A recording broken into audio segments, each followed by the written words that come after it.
Hi, it's 1 o'clock on Friday, the 6th of August. I think that's right. And you're watching the first in the new series of the Job Search Accelerator. I'm Simon Ward from the Jobs Lab. We'll go through a few introductions a little later.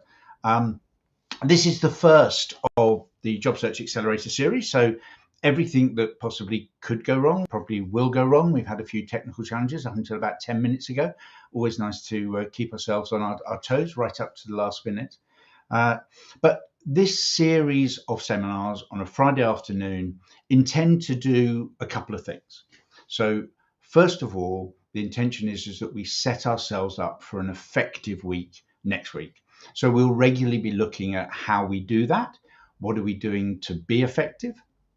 And how are we planning our week? But also, the Job Search Accelerator is going to run in a 5-week cycle. So as we go through this, you'll see that the Jobs Lab's approach to job hunting is broken into 5 stages, going from the very first day of your job hunt until 100 days or so into your exciting new role. And we walk job hunters through that, so it seems appropriate that for the Job Search Accelerator program series of seminars that we work on that same basis. So we'll do one stage this week, we'll move into the next stage next week, so far and so forth. And then we get to stage 5, we'll go back again and we'll look at the first stage. This is a very, very informal session. You can make it what you want it to be. I'm just going to pop the chat on so that if you want to get involved, ask questions, make comments, that would be fantastic. We're also very keen to be building a community. So job hunting can be a very singular experience. We're used to being brought up in teams at school, at home, in our sports clubs, and then you get into job hunting and suddenly we find ourselves in this singular, independent activity, which can be some of the most important things that we do. So the important thing here is that we want to make sure that people get involved and that we are sharing our experiences and we're asking questions, not only of me or my guests, but of everyone who's involved in the chat. So it's really important that we begin to build that up if we can. So we'll go ahead with that. As I said earlier, I am Simon Ward. I work with an organisation called the Jobs Lab, and we're going to try to get the balance this afternoon. At one level, we're going to have a very informal session, but I want to make sure that you get really valuable, actionable advice and guidance from today's session. So we're going to try to get that balance of talking to you in detail, but talking to you informally, using PowerPoint, but not death by PowerPoint. So there are a number of things that we can try to achieve this afternoon. Just before we get into the PowerPoint, I just wanted to make sure that everything seems to be working. We appear to be broadcasting. So hopefully, if you're with us on LinkedIn or YouTube or Facebook, you guys have jumped on board and you're here with us now. I'm going to move into the PowerPoint, but just before I do, a couple of points about how we are going to try to administer today. So a little bit of housekeeping. Please don't be offensive either to each other and especially not to me. I'd appreciate it. Constructive criticism is always valuable, always grateful for that. But let's be kind to each other, as I say, particularly to me. And when it comes to asking questions, as we begin to build through the chat and there are more people involved, if you can put either a fire emoji or put question in capitals, it'll be easier for us to pick out what are questions and what are comments. And as I say, also make it clear that you are open and willing to connect with those other guys who have come on board. So this is the really dangerous point. This is the point where I'm going to try to share my screen whilst at the same time being able to evaluate the chat. We're using a piece of software called Restream. It is very capable. I'm very grateful for it, but I'm learning as I go along. So if we do have some hiccups along the way, please bear with me. I'm sure we'll get it back. But this is how we're going to try to manage this process. I'm going to put myself down in the corner. You really don't need to see me too much, and we'll get rid of my name. I tried very hard to get rid of that red banner at the top of it. This PowerPoint is actually being hosted on OneDrive and trying to get rid of the OneDrive banner was beyond my technical capabilities, so I apologise for that. And then we'll just turn the chat on, so that if there's any guys out there and you want to ask questions or say hi, that would be good. It'd be good if anyone who is listening can just say hi or send me a little emoji, just so that I know there's life out there. That would be very helpful. So without further ado, grab my keyboard and we'll start moving through today's presentation. So let's just see how this works. It looks as if it's going to work. Fantastic. So this is how we're going to use the next 2 hours. We are going to, first of all, give you a couple of minutes introduction. We are not selling on today's seminar. That is not the purpose of today's seminar, but I think knowing who I am and knowing a little about the Jobs Lab is important, so that you know that we have some credibility and we have some referenceability about why we say what we do and what our backgrounds are. We're then going to look at what is the difference between an informed, educated job hunt and a high performance job hunt. We're going to get into what is an appropriate and contemporary job hunting process. So we'll walk through these 5 stages that I've mentioned to you before. We're going to start talking about how do you target, because that is the importance of targeting and using smart targets throughout your job hunt is an incredibly important, slightly nuanced change to a lot of people's job hunting. We'll talk through that for 5-10 minutes, if that. We'll then talk about the importance of habits. Our view is very simple. Motivation gets you so far, it gets you started, but you can't always rely on being motivated. So habits become important if you want to be effective day in and day out. We'll talk about that. We then look at how you build an optimal CV. So what is an optimal CV? How do you build a structure that gives your reader comfort and confidence that it is consistent and they know where to look to see the information they're looking for? And at the same time, by using that construct, you are able to tailor it really quickly and really simply. That's very, very important. And then finally, as I promised on the event page, 2 things. One, anyone who would like to have a copy of my most recent book, which is The Big Book of Job Hunting Checklists, 38 organized, detailed, structured checklists that walk you through your job hunt, just say yes in the chat, or say drop it in onto the event page, and that book will be sent to you. An electronic copy will be sent to you first thing tomorrow morning. And I also said in the event chat that I'm going to give you the opportunity to benefit from a £700 savings just by having a telephone conversation with me. Not that I feel that a telephone conversation with me is necessarily worth £700, but it is to you. So we'll go and just have a little look at that and see how that offer at the end of the day works. So as I said, I'm Simon Ward. I'm an old bloke. You can see that. I've been around for some considerable time. I'm just going to put the chat up. Oh, sorry, it was up. My mistake. There we go. Hold on, I'm messing around with that. I should have just left things alone. So the chat is there, and I know we've had a few guys saying hello, so thank you for that. I've got my chat over here. I've got my PowerPoint here, so somehow I'll try to juggle between the two, and my apologies if it gets a little bit clunky. So my apologies for that. Lots of people coming in. I'm really grateful to see you all. People from, so good afternoon from the UAE. Fantastic to see you there, Karen. Really nice to see you. Yes, you'd like a copy of my book. It'll be on the way to you first thing tomorrow morning. We'll get that sorted over the weekend. Colin, great to see you. Thank you very much for being here. Chris, wow, there's a blast from the past. Chris and I went to school together. The RLS is a school in Buckingham that Chris and I went to together. Saeed, thank you very much, telling me that everything is working and you can hear everything. So great, fantastic. Thank you for coming on board. It's really appreciated. And I'm going to do everything I can over the next 2 hours to give you real value out of this seminar session. I am one of the founders of the Jobs Lab. We'll have a little chat about what the Jobs Lab do, what our ethos is, how we believe we present job hunting support maybe slightly differently to many others. I can talk to you about that. But I am a sort of dyed-in-the-wool recruiter HR consultant. So my mum, my dad, my brother, my sister, and now my wife are all either or were all either recruiters or HR professionals. I had very little choice with hindsight, but to get involved, which I did. And I had my first job in a high street recruitment agency at the age of 16.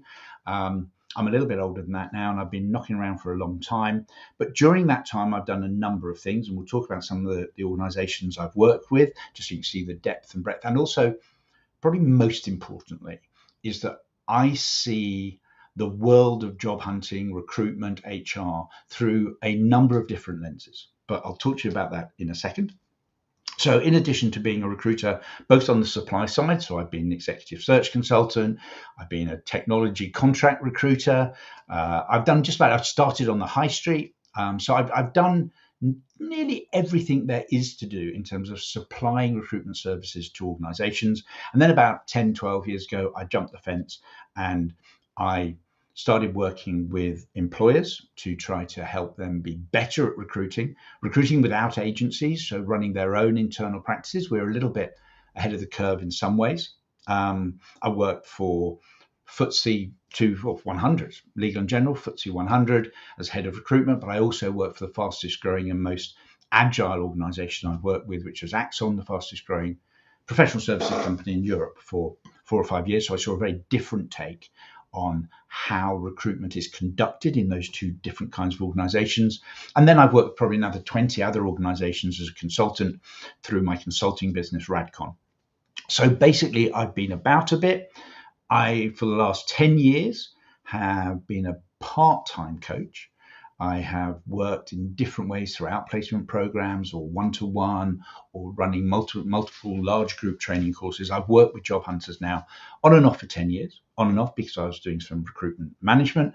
I was doing some HR consulting. So it's been a muddled up 10 years, I guess, but it's all been valuable. It's bringing me all of these different views on the market, and that has led me to believe that some of the advice that job hunters are getting isn't always as real as it could be, because it's not coming from the employer side, it's not coming from the recruiter side always. So we just need to make sure that what we are saying, what we are doing, is focused exclusively to your benefit. These are the organizations I've worked with. I just put that to show off, to be honest. I'm really proud of the organizations I've worked with at different areas. Probably the one that I did the biggest piece of work with actually is on there, which is Network Rail. While I was working for Capita, I architected a £500 million recruitment outsource with Network Rail. But these are great organizations. Every single one has taught me something different, just in the same way that every single interview process should teach you something different, and you learn from it and you move forward. I'm not a great believer in the idea that no such thing as a bad day. They're all learning experiences. We can have bad days and we can learn from them. So I've learned from all. There's one or two bad experiences in there, I have to say, but generally those are great companies, and I'm really grateful to have worked for them all at different stages of their growth and their development. And I'm one of the founders of the Jobs Lab. There's 30 of us spotted around the world, associates, affiliates, and colleagues. And we are trying, and we're working really hard to capture the view from all over the world, learn as much as we can from different recruitment processes, different experiences. The one thing that I am absolutely certain of is that I have an opinion, but that is all it is. My own personal opinion that may be informed by years and years and years of recruiting and hiring people and representing candidates and advising candidates. It's informed, but it's an opinion. And next Wednesday, I'm doing a piece with the wonderful Becky Webber, and Becky will always say it's only an opinion. And career coaches can have different opinions, and they are informed in different ways. And that's why we say that at the Jobs Lab, we're driven to work closely with committed job hunters to build high-performing job hunts, not just educated ones. The education is important, and we'll talk about that as well. Understanding the nuances of a good CV compared with a great CV, good interview preparation and performance compared with truly great interview preparation and performance is really, really important. And we believe through our structured approach, we're as good, probably believe we're better than anybody else. But for us, we always go back to the point that knowledge is important, but if it is not applied appropriately, then it is wasted. So, two things we look for among our members, our customers, whatever we call them, our students, is that A, you're committed, because job hunting is tough. It needs work. So there's no silver bullets. There's no hacks. It's hard work. It's accurate work. We talk about purpose, pace, and precision.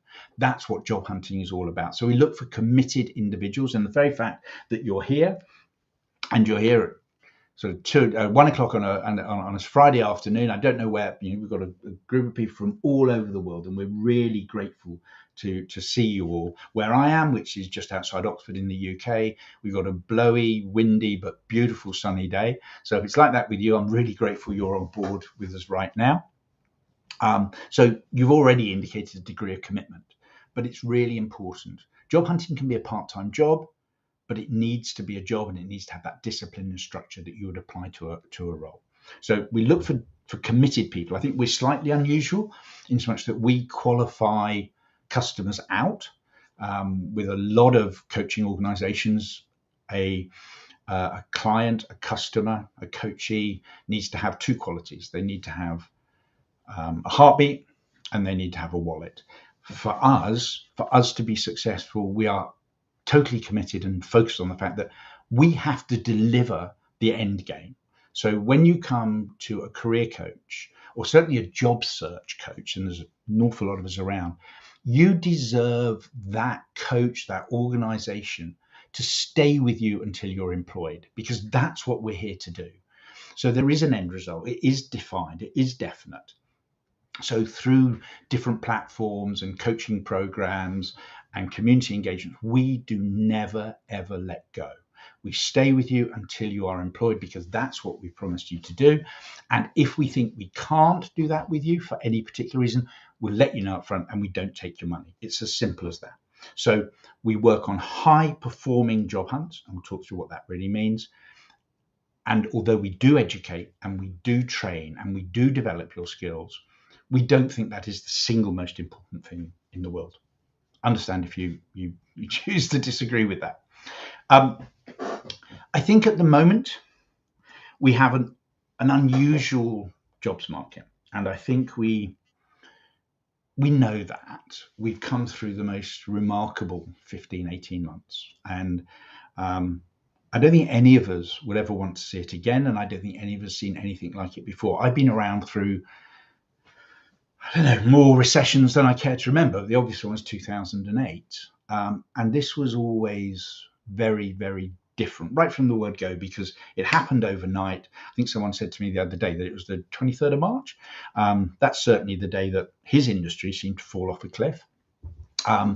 So literally overnight, not only did people lose their jobs, which is scary, but we didn't know what the future held. That was, for me, the really scary bit, is no one knew how long it's going to take to create vaccinations, what the impact on the economy has been, what the governments around the world were going to do to try to prop up economies and help us. And it took time for them to get there. So we're in a very different economy. And that has led to slightly different circumstances for job hunters. We've seen an upturn in the market recently. And I think it's really positive. I don't want to take away that good news, because it exists. But we have to recognize that it exists in pockets. And there are still really serious structural issues with the economy here across the Atlantic, down in India, in the UAE, in South Africa, in Australia, everywhere. There are still really substantial problems. And the gap between job hunter aspiration and the roles that are widely available is significant. And people aren't going to be able to just jump into roles because they're there. So even though there is this uplift in the economy, we just have to be very clear and honest and say it's not an uplift for everybody. I think it's incredibly hard at the moment for job hunters who have been looking for some time and are being told that everything's wonderful. Recruiters are making loads of money again. I'm getting a bit fed up of hearing recruiters telling us how wonderful, how exciting things are. It's not exciting if the roles are thin on the ground. It's not exciting if you're not able to pay your bills, if you're worried about the future, if you're not sleeping at night. That's not exciting. That is just downright scary. And nuanced tweaks to your CV or taking a slight change to the way you prepare for an interview is not going to make that substantial difference. So we're getting back to that point where people have been educated.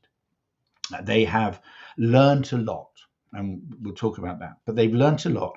And yet, right now, from the data we're seeing and talking to our own customers and our clients, or our members, there is this huge 60% of job hunters who just are telling us they feel stuck. And it's scary because they've done all of the right things. They have dialed into the Q&As on LinkedIn.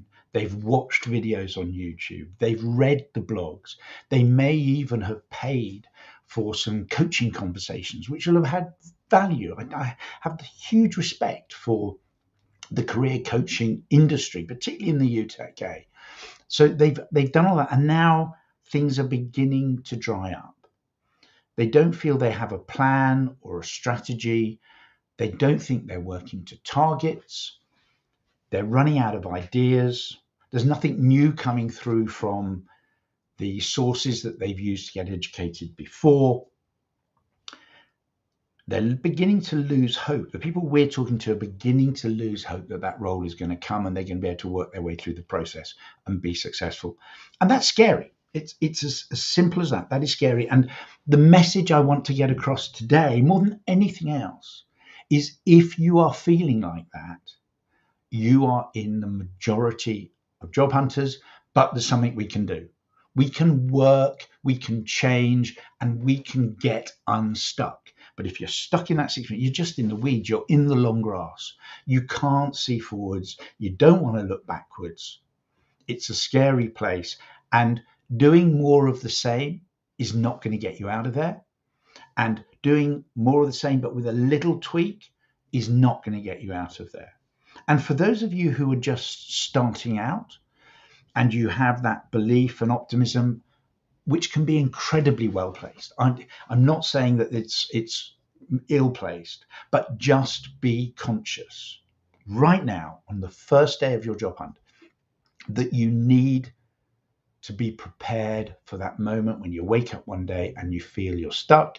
But if you start doing things right now, you'll find that that may not happen. It doesn't happen to everyone. It happens to 60%. Make sure you're in the 40%. If you're in that 60%, let's work together to get out of it. Excuse me. So the upside is 40 odd percent, and I don't swear by these numbers. I think they're pretty close, are just about right. Now, 1% of us at the moment who have gone through a job hunt are at the offer stage. That's constant, just about. Only about 4% are at interview. So if you have an interview lined up or you've had an interview request, you're in the top 5 percentile of job hunters. And remember that you've got there through hard work and you've got there because you deserve it. If you've got applications in process, you're in that 15%. And that 15% obviously rolls into the 60 as well. So the key message here is, I think, that the majority of job hunters are not feeling great today. They're hearing all the good stuff. That makes it worse for them, and they're not feeling great, but you're not alone. If you're in that state, you are working in your job hunt. What tends to happen is you begin to just do stuff. You have that human reaction to crisis, which is A, when it first happens, do something. And B, if it doesn't go right, do more of something. And you kind of start working in it. You don't get yourself up above your job hunt. You don't look down at it. You're not making plans. You don't have a strategy. So you're working in your job hunt you're not working on it. And that's one of the things that we'll be working on today to try to improve. And then if you are, as I said, if you're working in your job hunt, not on it, you're just in the long grass, you're in the weeds. But there's one core message that will come out of this session, I hope. And that is that we're going to move forward, not by tweaking your CV or changing the heading on your LinkedIn profile or giving you a clever little hack to prepare for an interview. We're going to change the way you work. And that is at the base of today's seminar. And it's at the base of everything you do, that we do, at the Jobs Lab, is changing the way people work in their job hunt and begin to embed those habits, which not only work in a job hunt, but they're going to continue to work through the job and the career that you build on the back end of an effective job hunt. But to remember, so it is not your knowledge alone that moves you up that pyramid and gets you out of the weeds. It's your behavior. Remember, motivation might get you started, but it's your behavior and habits that keep you going. There are going to be days when you get up and you don't feel motivated. Wednesday for me this week was appalling. I don't know what happened. I really struggled on Wednesday. I found any excuse to do stuff that was valuable, but I was saved by the structure to the way that I work and the habits that I've begun to. I'm not there yet. I'm a million miles away. I'm not preaching from up here. I'm a million miles away from getting it right. But those habits help. They help immensely on the bad days. I don't know how many of you are watching our football fans, and Colin, if you're watching, I think you're here. I apologise. I know you're not. But we recently had a very big football tournament called Euro 2020. Stranger, running 21 because obviously of the pandemic. And the England football team is led by a guy called Gareth Southgate. And he's a breath of fresh air among football managers, certainly international football managers that we've had in England. And as you probably all know, we failed dismally at the game that we claim to have invented. But Gareth has taken a different approach. So he doesn't go into the dressing room before a big game and scream and shout and bang and punch chests. He isn't trying to motivate at the start of a game. He wouldn't try to motivate us as job hunters at the start of the day. What he says is we're going to work through a process. We're going to do what we always do every match day. We're going to get up at the same time. We're going to eat our breakfast at the same time. We're going to eat the same stuff. We're even going to have our team meetings in the same room, however big the game is. And all we can do is perform at our best. And the most likely way to perform at our best is by getting into the habits. You'll often hear football and sports people generally talking about a winning mentality. That's what they're talking about. They're talking about the fact that it's behaviors, not their skills. There are incredibly skilled footballers out there who never make it because their behaviors are not right. So it's not just your skills or your knowledge alone that are going to get you there. It's not those that are going to move you up the pyramid and get you out of the weeds. But it's really important to remember, there's one thing you take away from for today. It's knowing is not the same as doing. And there's a lot to know about job hunting. And it's everywhere. And if you think about it, a lot of it is available to everybody, to all of your competition.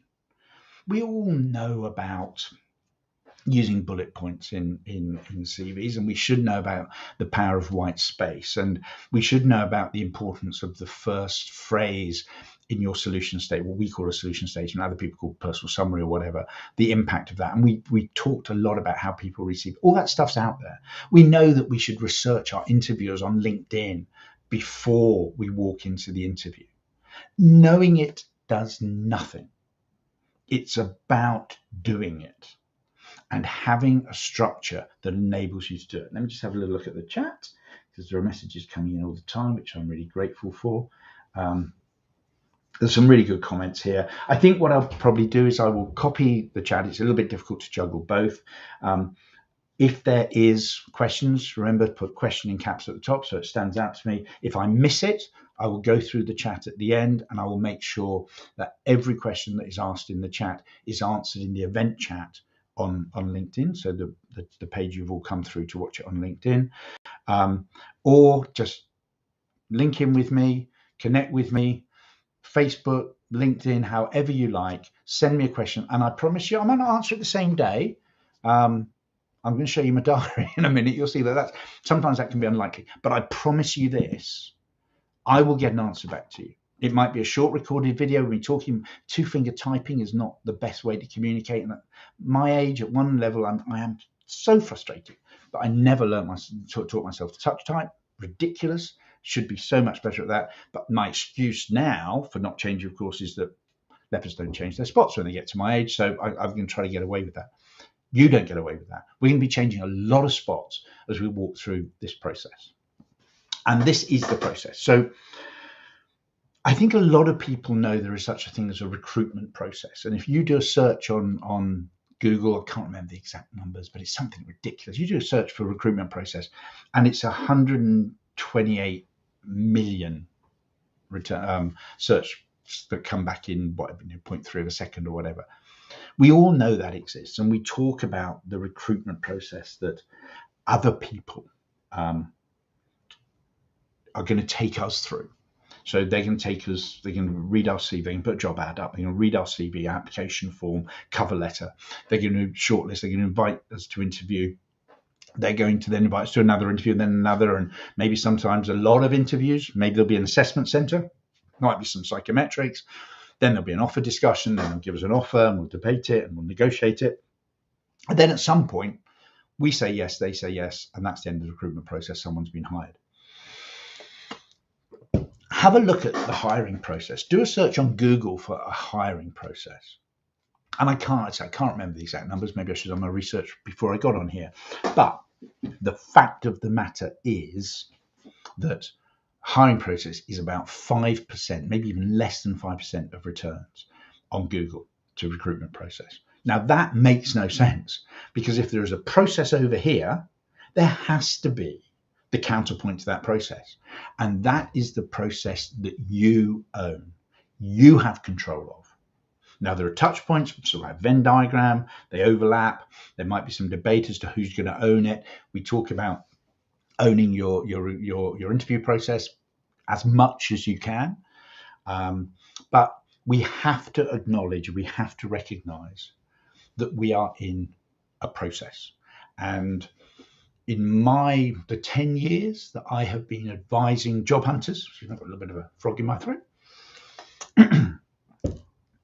In the 10 years I have been advising job hunters, that process has changed immensely. It used to be, I need to find a job, I write a CV, I'll get a recruiter on board or two, I'll go and look at some job boards, I'll find a job, I'll apply, I'll be interviewed, the recruiter will manage the negotiation process, having managed the whole interview process.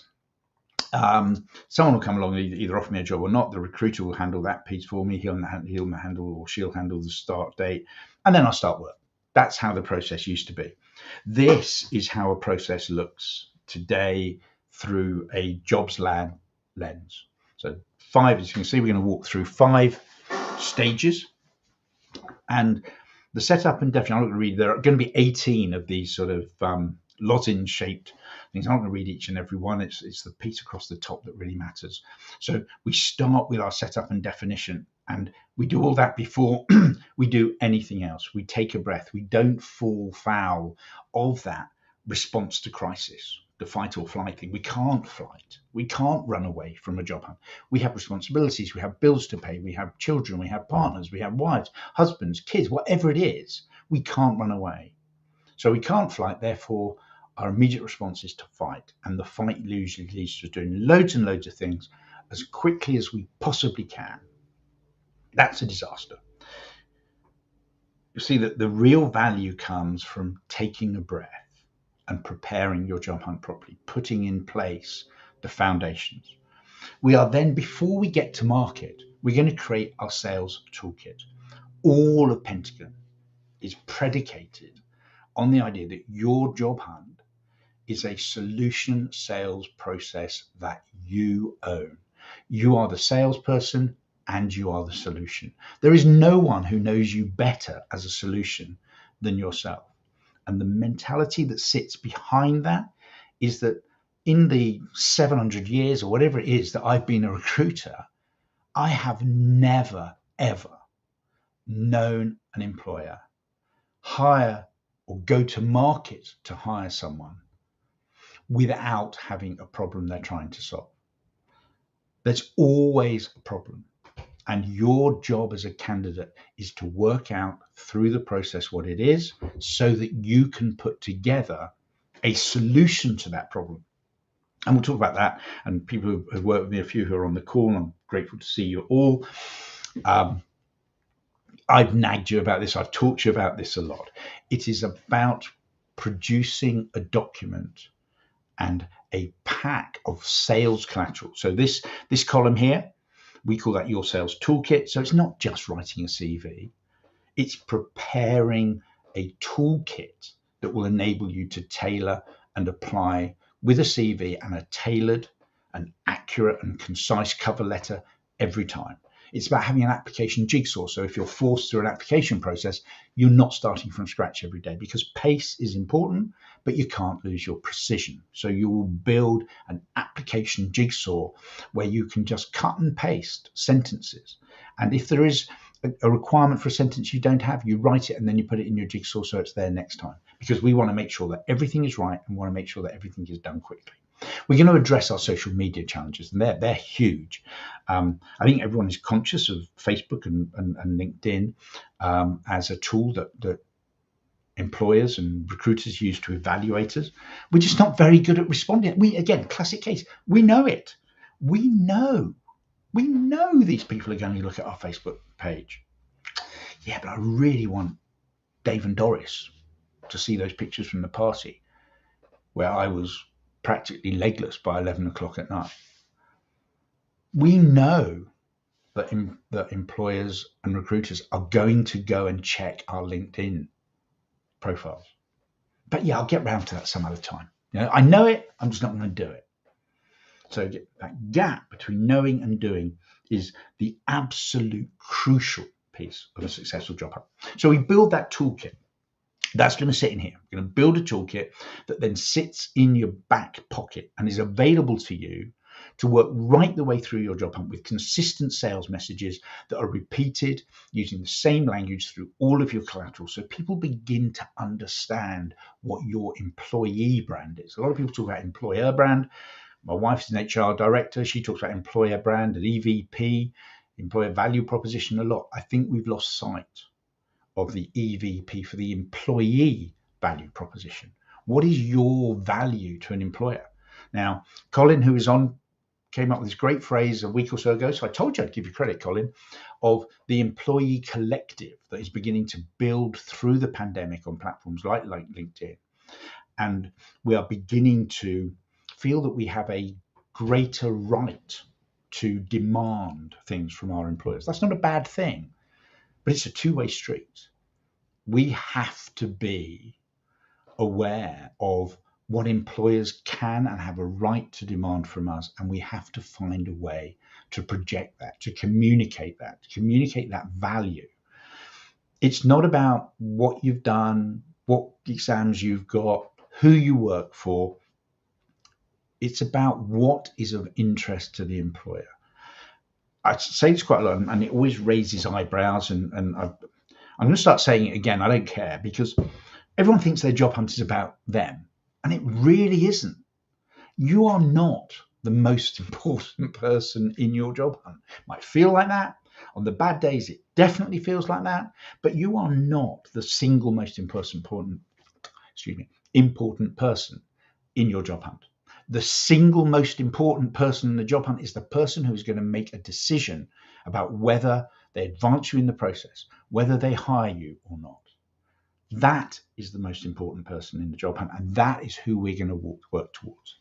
So we get our foundation in place, we build our collateral, and then we're now ready to go to the jobs market. So we're going to create a channel strategy. We're going to think about and use evidential data to find out exactly where it is most likely we will find the roles that we want. And we'll talk about week after next. We will be talking about the secret jobs jungle. But we call it jungle for a reason. It really is. And it's not the highest ethical place in the world. It's not the most consistent place in the world. There are people making a lot of money out of it. Money can challenge ethical beliefs, I guess. I think at the moment, recruiters got beaten up to start with because they had too many applicants. LinkedIn, easy apply, push a button, that's it, gone. Too many applicants to be able to feed back. They absolutely have no excuse for not feeding back after an interview, but I can understand it if the ATS is limited when it comes to feeding back after an application. So they had that, and it was hundreds, literally hundreds and hundreds of people applying for jobs. Now it's the other way around, and there are not enough people in certain markets, and they're getting beaten up for that too, because they are spending a lot of time looking and maybe not so much time managing. So they're going out looking for their candidates. That's where the money and the time is spent. How can I find another meal ticket, another commission payment, another recruitment fee to satisfy my client? And they're not looking after those who are in process as well as they should. So it's a difficult place, and I get that, but we have to be responsible for ourselves, our own behaviors, our own actions, and use everything we do, say, present in a positive way to move ourselels forward through recruitment processes and our job hunt. We'll look at that in some detail, say that's in 3 weeks' time. We're sitting within that third stage is also the importance of the application and how we make a perfect application. That's so important. So much work goes ahead beforehand, and there's that danger that you just jump in, you get excited, you're worried that the job's going to close, and you do a really average job of applying for a job. That shouldn't happen. It won't happen. It doesn't happen with our guys. And then we get into the really exciting bit. This for me is where your job hunt comes to life, and it's interviewing performance and interview prep. I should say that the other way around. Logically, interview prep, interview performance. So again, we just have to go back and remind ourselves of the basis for our pitch. And the basis for our pitch is not, I'm great. Look at my experience. Look at my qualifications. Look at the seniority of the roles I've had. Look at my sales record. Look at my management record, whatever. Look at my promotion record. That is not the basis for your pitch. The basis for your pitch, and make no mistake about it, an interview is a sales pitch. The basis for your pitch is, how do I present all those things that I have developed over the years to solve these people's problem? And if you're talking about something that isn't going to solve their problem, isn't relevant to their problem, you're wasting your time, and more importantly, you're wasting their time. So when we start preparing and looking for the perfect performance in an interview, we go back to that bedrock. I am a solution salesperson. I am the salesperson. I am the solution. Now, to get there, you'll have done some work to understand what are the problems they are. But there's some golden rules about CV writing that tends to get forgotten. But one of them that I repeat a lot is just don't write about things that you don't want to do and they're not interested in. So you may be the best ever, I don't know, switchboard operator. You can juggle 4 switchboards at the same time. You never miss a call. You're always charming. Fantastic. But the role you're applying for doesn't require switchboard operation. So you might be incredibly proud of that, but it's irrelevant unless there is a soft transferable skill related to your switchboard operation that does apply to the solution that you are presenting to the hiring manager or the HR person's solution. So we're going to keep thinking that all the time. And with my guys, I take them back. How is that a part of the solution? Don't tell people what you want them to know. Tell them how you're going to solve their problem. Keep that front of mind all the time. I love stage 4. We're doing that in 4 weeks' time. it's really exciting, and we have that added excitement. Some people don't see it that way, but for me, that added excitement now that Zoom and all of those other video interview softwares are now becoming more and more prevalent, and interviews are more accessible to us as candidates as well as to the employees. It's fantastic to not have to travel for an hour and a half, take on a train or a tube or a bus or a long walk to get to an interview. There are real positives about Zoom interviews, and it's not difficult to be good at them. If you're halfway decent face to face, you can be brilliant at Zoom. So we'll talk about that. And then we get into the bit that, again, it's a little bit like the first tranche, the first stage of this process. It kind of gets ignored a bit, to be honest. And that to me just makes no sense at all, that we've done all this work, gone through all the way through our job hunt, great collateral, great application, really, really good interview technique. And then we get to the point where we have a job. We've negotiated it. Yeah, most people concentrate on negotiation because that's money, so that's important. But then we don't prepare. We think the job's done. Our job hunt is complete because we have secured a role. But if you think about it, in reality, that's where it starts. All you've done is you have given yourself the opportunity to start. And it's fantastic. And you deserve great credit for it. But that's what you've done. You've given yourself the opportunity to start. So we do a lot of work around preparing for the first day, talk about employee brand, employee value proposition, but we also work to look at what is 100 days worth of preparation like. So creating a 100-day plan. The problem that we find when we start talking to people is this is what most people's job hunts look like. So we forget all of the first stage. We just jump into writing our resume. Sometimes there's a dotted line down to social media. Sometimes people focus on LinkedIn, and that is important. And then maybe those people who are aware of the importance of their social media profile, done a little bit of work on that, using social media to find opportunities. They might do a bit on defining their routes to market, but the vast majority of people have got a CV, they might have a cover letter, so they go to making job applications. Off they go down to the bottom, make job applications. Now, some people, and it's a reasonably high minority, will actually do some proper prep for interviews. That's great. But again, some people just go into their interview believing that they can wing it, believing they know them. So of course they can be interviewed. I know the answer to what is my greatest weakness. I know the answer to where do I want to be in 5 years' time? Why do you want to work for us? All of those standard questions. I'm just going to wing this. I'm good at this. It makes no sense. So we have to do the other bits if we're going to be effective when it comes to the pointy end of our process. Then they tend to go from an interview into negotiation, and then they start. And that's how a process will look.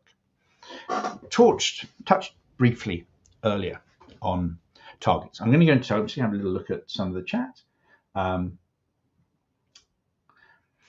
of people asking for a copy of my book. Absolutely happy for that. That would be fantastic. So Kutwano Saliki, behaviour is very crucial. I couldn't agree more. That is so important. We're going to talk about how we can structure behaviours. Teresa, hi, thank you very much. I'm sorry I'm a bit late coming back to you on this stuff. I'm trying to juggle. I can only type with two fingers, so controlling two computers is a big ask. Another request for the book. Lots of people saying hi. Really glad to have you all here. We'll get into the CV stuff a little bit later. I'm not going to jump there straight away because there's some stuff we have to do around behaviours, which is important. So please bear with me. If you come here to look at how you can improve your CV quite substantially, then that's great. We'll get to that in a bit. But I want to start on targets. Targets is really important, and it's not binary. Too many people that I start talking to about their job hunt, I ask them, what is your targets? And they say, to get a job. So, yeah, I get that. It's the big target. It's the big binary target. I've got a job. I haven't got a job. But logic tells us all that every single day that you are job hunting, except one, you're going to miss that target. Every single day, you're not going to hit the one target you've set yourself. And you wonder why you get stuck. You wonder why you get demotivated. Keep an eye on that target. Yes, it is the driver. It's why we're here. It's what we're doing. But give yourself a chance. Cut yourself some slack and drive your job hunt through a process that acknowledges those steps, and you acknowledge those process point achievements.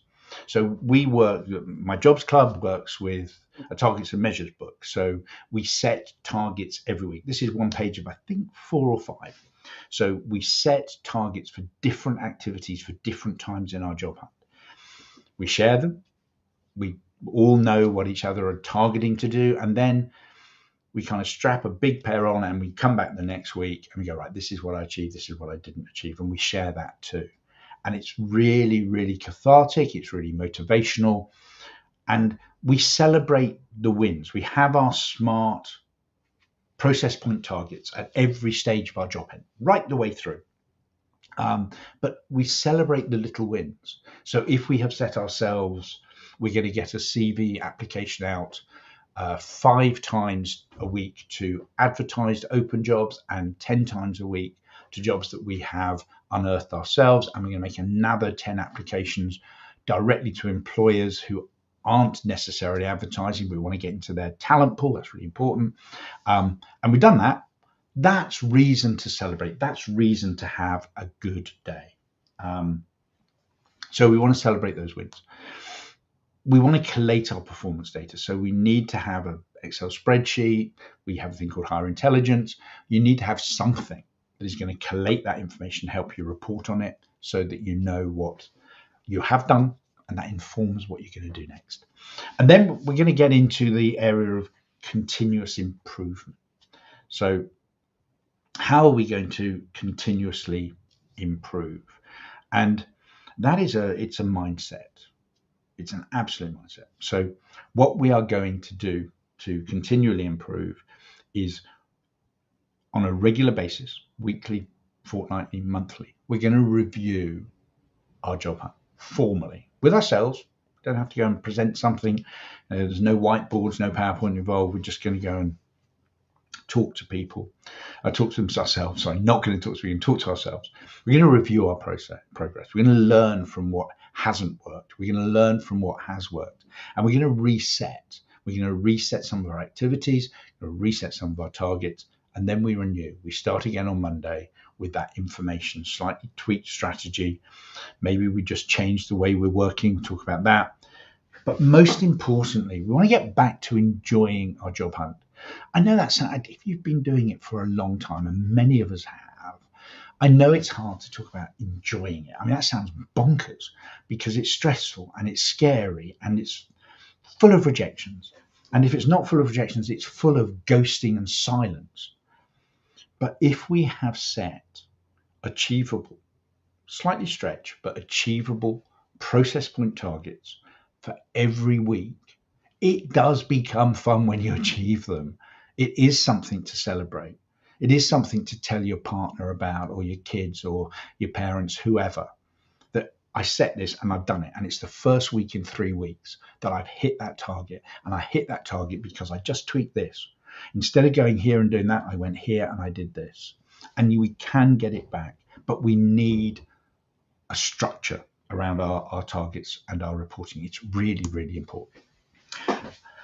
I changed the way I work completely.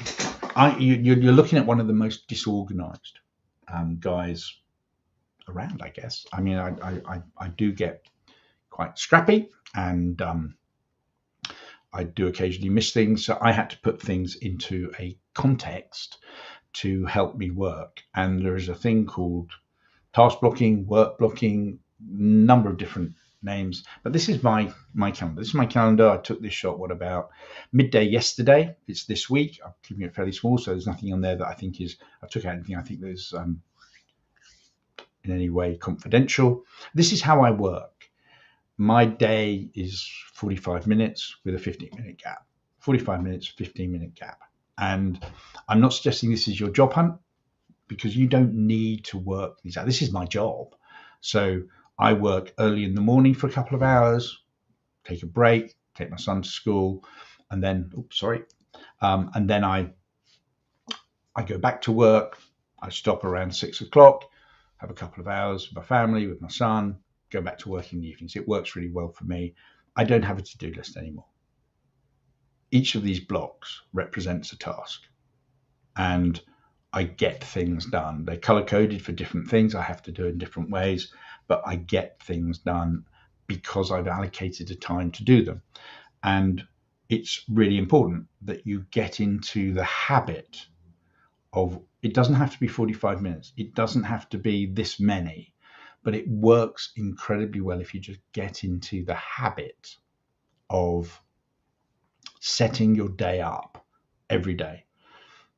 Best working hours for a job hunter, I've said this a lot of times, best hours of work for a job hunter, 10 till 12, 2 till 4. If you're doing those 4 hours a day, you're working at the prime time for communication. So HR people, recruiters are at their desks. They tend to answer their phones a bit more.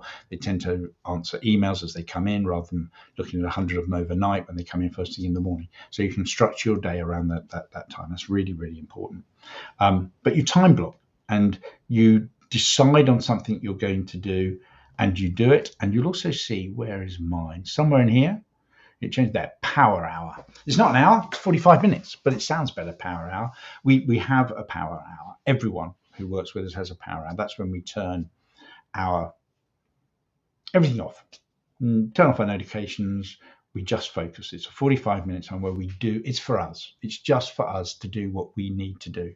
So we don't look at emails, we don't look at our phone, and we spend that time working on that, which is great. So this is work blocking. I could do a whole session on this. It's changed my life. But there are certain things you do within the work blocking strategy that makes a difference. And I think you've now been listening to me for nearly an hour. That's got to be, I mean, if you're still with me, that's fantastic. Thank you very much. But time to listen to someone else. This is Admiral McAvens, and he gave this speech to his alma mater when they were graduating. It's 45 seconds, but I really think it's worth listening to. If we can, let's try to get that right. Hold on 1 second. Just let it load. And it should start an AC. That's, let me just move. Change the world. There you go. Start off by making your bed. If you make your bed every morning, you have accomplished the first task of the day. It will give you a small sense of pride, and it will encourage you to do another task, and another, and another. And by the end of the day, that one task completed will have turned into many tasks completed. Making your bed will also reinforce the fact that the little things in life matter. If you can't do the little things right, you'll never be able to do the big things right. And if by chance you have a miserable day, you will come home to a bed that is made, that you made. And a made bed gives you encouragement that tomorrow will be better. And a made bed will give you encouragement that tomorrow will be better. I think that speech, and again, I will share the YouTube link. It's a 16, 17-minute speech that's inspirational. I took 50 seconds of it there, I think, just to make my point that I'm about to make. But it walks through the mentality of a person who has not only faced some of the toughest situations in the world, but has led other people into and through those situations, and is a true, real life at risk leader. It's fantastic. I say it's 16 minutes, but the point he's making there, we can apply to our job hunt. And that is, start the day with a win. I mean, making a bed now, it might just be duvets. It's 5 seconds. It might not apply. That was from 2014, I think. But start your day with a win. Really, really important. Because then the next time block, or your first time block, if your win is personal, it's outside your job hunt, and they're good too. Your first time block in your job hunt starts on the back of a win, on the back of an effective accomplishment. And you go into the next one, and your next one is planned. So you know what success looks like. So you're going to spend 45 minutes. In my case, it could be half an hour, it could be an hour, whatever works for you personally. But in that time, you have set yourself a goal and you're going to achieve it. Then you take a break and you move on to the next one. So some general rules around the work blocks concept. Set your hours of work. I say my favorites are 2 till 12, 10 till 12, 2 till 4, but socialize them. Let your friends and family know that those are the days that you're going to work. Those are the hours you're going to work. So you're going to work 4 hours a day on your job hunt, 2 till 4, and you'd appreciate them supporting that by giving you some peace and quiet, not interrupting you, and most importantly, not inviting you to go to the pub or go shopping or whatever it is. Those are the hours that you're committing. And it doesn't have to be every day, but let people know what hours you commit to. Break your day into work blocks with short rest, relax gaps. We'll talk about that and protecting resilience a little bit later. Plumb in a power hour. As I said, it doesn't have to be a whole hour, but a time when you're exclusively focused without distractions. And we're going to talk about distractions in a bit. Document your day's targets and your daily commitment. Make a promise to yourself every day that today, when I go to bed, I will have achieved this. This is what's going to make today successful. This is the win I'm going to celebrate.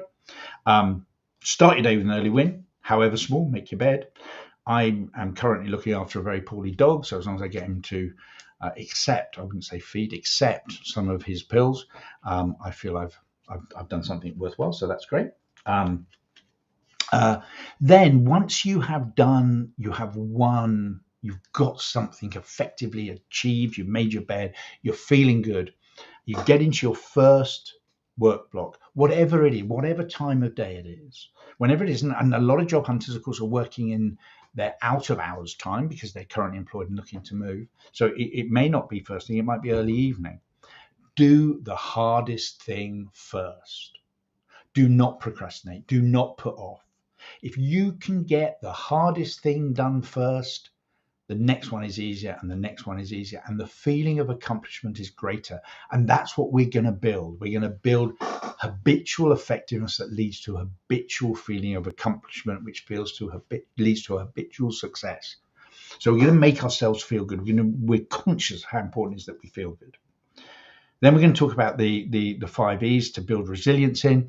And I did a LinkedIn Live, I don't know, 2, 3, 4 weeks ago with the most remarkable lady called Laura Hampson, who I'm hoping is going to come on and be a guest on the Job Search Accelerator. She is a wellness specialist. She's phenomenal. And one of the things she says is how often people forget to breathe. It sounds daft. Be conscious of your breathing, particularly when you're stressed. Also, be conscious of your hydration. Drink water, makes a massive difference. 2 really simple human activities that so many of us forget. So breathe and drink. And try to do both.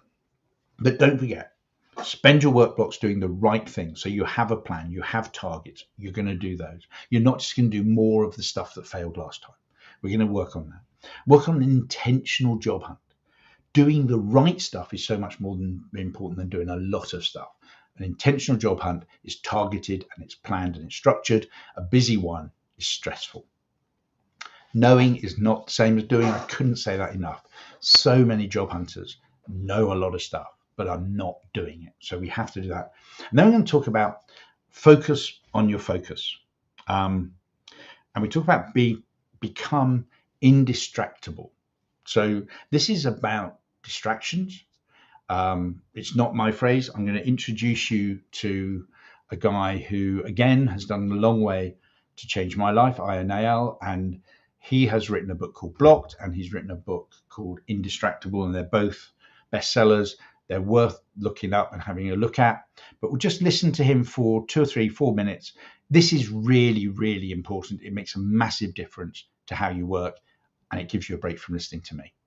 When most people think about distraction, they think about all the pings and dings that come from their cell phones or their computers. But it turns out that studies find that only 10% of the time that you check your phone because of some ping, ding, or ring. So what's the other 90%? Studies find the other 90% of the time that we check our devices, we're not checking them because of external triggers, things outside of us, but rather because of internal triggers, something that's going on inside of us. What are these internal triggers? Internal triggers are uncomfortable emotional states that we seek to escape from. And it is the cause of nearly all of our behavior, this desire to escape discomfort. For example, when you're feeling lonely, check Facebook. When you're uncertain, Google it. When you're bored, lots of solutions to boredom. We can check stock prices and sports scores. The news. Let's tune into what's happening with someone halfway across the world so we don't have to think about what we're feeling right now here at home. So what we have to do if we are about to become indistractable is learn to master these internal triggers. That overwhelmingly distraction begins from within. So let me give you one quick tip that you can use right now to help you start mastering these internal triggers. This is called the 10-minute rule. When you experience that urge that might lead you to do something you'll later regret, what I want you to do is to not tell yourself no. Okay, this is a very important lesson. We know that abstinence, that telling yourself a strict no, don't do it, actually makes you want things more. It's like pulling on a rubber band. If you pull on a rubber band, it goes tighter, tighter, tighter, tighter, tighter until you can't pull it anymore. And then when you finally let go, it doesn't go back to where it started. No, it ricochets across the room. The relief of giving in to whatever it is you're trying to not do is registered in the brain as a reward. We see this with smoking. We see this with obsessive device checking, all kinds of behaviors. Telling yourself a strict no is not actually always useful. A much healthier technique is to not tell yourself no, but to say not yet. Specifically telling yourself that you can give in to any distraction you please, but in 10 minutes. So let me bring this close to home. I've written 2 bestsellers. I've written thousands of articles that have been published in the Harvard Business Review, the New York Times. And let me tell you, writing has never come easy for me. It is a slog. And all I want to do while I'm writing is go Google something or check email or scroll on a social media feed because it's very uncomfortable. It's boring. It's stressful. It's hard work. And so I'm full of these internal triggers that I just want to escape. But I know I need to get my work done. So here's what I'll do. I'll set a timer for 10 minutes. I'll put my phone down. And now I have a choice to make. I can either get back to the task at hand, get back to the writing, or do what psychologists call surf the urge. Surfing the urge acknowledges that these internal triggers, these uncomfortable emotional states, they're like waves. They crest and then they subside. And if we can ride out those waves, those cravings, like a surfer on a surfboard, this is one way that we can master those internal triggers so they don't become our master. So many times I'll just sit there for 10 minutes and I'll try and talk to myself like a good friend. What is it that I'm experiencing right now? Where are these internal triggers coming from? Oh, it's because I really want this article to be great. I really want to do good work. So this is a good thing that I'm feeling this way. And I teach you how to do this self-talk in the course and in my book about how to talk to yourself like a good friend so that you can ride out that urge like a surfer on a surfboard. And here's where the miracle happens. If you wait out just those 10 minutes, you'll find that 9 times out of 10, by the time that timer goes off, you won't even have that urge anymore. And if you still do, it's okay, give into it. Because over time, what you're going to do is make the 10-minute rule into an 11-minute rule, and then maybe a 15-minute rule, and then a 20-minute rule. And by doing this, you're going to build up your ability to fight distraction and master those internal triggers so that you can become indistractable. So that's fantastic. Now, Al, again, a guy who just about changed my life. He certainly helped me give up smoking. Although I'm slightly worried my boys might be watching this at some point. They didn't even know I did smoke. But yes, smoked a lot. And his book Indistractable is just incredible. I'll pop it up there. I make no money from this. I'm not an affiliate for Naya. I'm not a partner of Naya's. But this book and the video I showed you earlier, the Make Your Bed video, have changed my life. They've taken someone who's incredibly average at productivity. And I'm not there yet, but I'm getting there. I'm getting better. And then took a guy who had so many internal triggers to pick up his mobile phone, to have a cigarette, whatever. There's loads of them I had, and he slowly worked out. So if you feel that your job hunt is suffering from distraction and procrastination, I'd seriously recommend a £8-9 investment into his book, or less than that, on Kindle. It's really, really important, and that commitment to being able to keep working, have discipline, is at the heart of habitual effectiveness. Very, very important. Your effectiveness equals your skills plus your time minus interference. So cut back your interference. You'll make so much more of your time and your skills. You will become more effective. It will become a habit to be effective. So resilience, we're going to go through this. It's important. Laura is going to come back, and Laura Hampson's going to be a guest hopefully next Friday. And we're going to talk in a lot more detail, and she's much more expert at this than me. But we have worked with a number of medical practitioners to build a really simple model for job hunters to embed into their job hunt from day one or day 180, depending where you are in your job hunt. It's never too late to do. Okay, so the old saying that the best time to have planted a tree was 60 years ago. The next best time to plant a tree is today. So it doesn't matter what you haven't done yet. It matters whether you do it tomorrow. So that's true of your resilience. So first we have to engage it. You have to be aware that your mental health is important and you can affect it. So you put effort into your mental health, your mental wellness, your well-being, just in the same way that you would if you were going to the gym to increase your cardio or your muscle power, whatever it is, you work. So you put effort in. It doesn't happen without effort. We then have 3 really important E's of where you're going to use those gaps between your work blocks. What are you going to do in those 15 minutes? You're not always going to have to do something that's planned, and as a part of your resilience framework, you might just go and have a coffee or go and have a chat with your next door neighbor or your kids or whatever. That's good too, but you'll see that fits in with here, with this plan. Endeavor is something that takes your mind and makes it work on something else. Okay, so you're coming away from your job hunt. Your mind has been embedded in your job hunt for half an hour, 45 minutes. You want to decompress. You want to go and do something that your mind has to think about. So for me, it's the 25-year battle I've been having with trying to learn to play guitar. Talking about my comments earlier, maybe it should be learning to type. But there is something that I'm trying to add a skill. I'm not adding that skill because I want to put it on my CV. Although that's valuable too. LinkedIn Learning is fantastic. They'd be even better if they adopted our training sessions, but LinkedIn Learning is great. So that 15 minutes, or it could be at the end of the day, decompresses, takes your mind, forces your mind away from the concerns and stresses of your job hunt. Often very good to do relatively close to bedtime as well. So it takes some of that stuff away. You're going to exercise. Everyone knows this. Exercise is important. Full stop. Exercise is a de-stressor, full stop. But it doesn't mean that you have to go and run a marathon. You don't have to go and cycle to John O'Groats and back, or be able to sprint 100 meters in under 11 seconds. You just have to get your heartbeat up for 15 and 20 minutes. And there are lots of imaginative ways we can get our heartbeats up for 15 and 20 minutes. Just think about it. Do what you like. Do what's going to work for you. But every day, try to get that heartbeat up for 15, 20 minutes. It builds that inner resistance, that inner resilience, so that you can cope with the bumps in the road when they come. And then escape. So this isn't using your brain power somewhere else. This is complete mindless nothing. For me, it's watching yet another edition of Friends, which I've seen 20 or 30 times, or maybe 20 minutes of The West Wing. It seems to be American TV.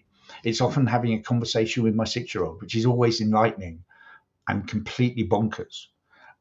So if he's around, he's not at school at the moment, that's fantastic. But something I can do that is just an escape. It doesn't take effort. It's fun. Freddie and I have a ridiculous game called Sharks. There's no start, there's no end. Basically, I go out into the garden and I kick foam footballs at him. And every time I hit him, he gives me a point. He enjoys it. I want to make that very clear. It's not child abuse. Okay. But I can do that for 5, 10 minutes, 15 minutes. That's a great escape. So find something that you can relax in and fundamentally do nothing. And then there's the engage, is the fifth E. So we've talked about effort, but we're also talking about engaging with your mental health. So you've got to put effort in. You've got to have the discipline and the commitment to do these 15, 20-minute sessions and endeavor, exercise, and escape. And you've got to put that effort in, but you've got to engage with your mental health. You have to understand it exists. You have to understand you can affect it. But engage is also about just engaging with other human beings. As I said earlier, job hunting is a singular, solitary experience for many of us. And it's a singular and solitary experience for many of us who aren't used to it. We're not we've worked in factories with loads of people, go out and play football or basketball at lunchtime. We've come through sports teams ever since school. We've worked in classes. We've worked in a family unit if we're lucky. So we're used to groups. And now we kind of, not on our own, because we have a support network. But now, rather than being a football team, you're an Andy Murray or a Djokovic type team. You are at the pointy end. Whether you win or fail, that's what people see. There may be guys sitting behind you, just as important, really important, that support network, those teams. And the Andy Murrays of this world have 10 or 12 people sitting in that group behind them, from publicists to nutritionists. But it's a different type of team to the team you've ever played in before, where it's all about you and you're there to try to help you achieve. So engage. Stick your head over the wall and talk to your next door neighbor.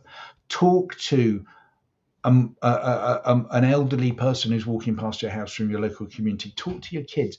Engage with people every day. And don't rely on text messaging. Text messaging is not engaging with other human beings. It's typing to other human beings, and they'll type back and they might send you a picture. Find a way. Pick up phones. These smartphones that do all this brilliant stuff on Facebook and text messaging and WhatsApp. Do you know they make phone calls too? I mean, at some point I'm going to tell my teenage sons that, because I've never seen them make a phone call.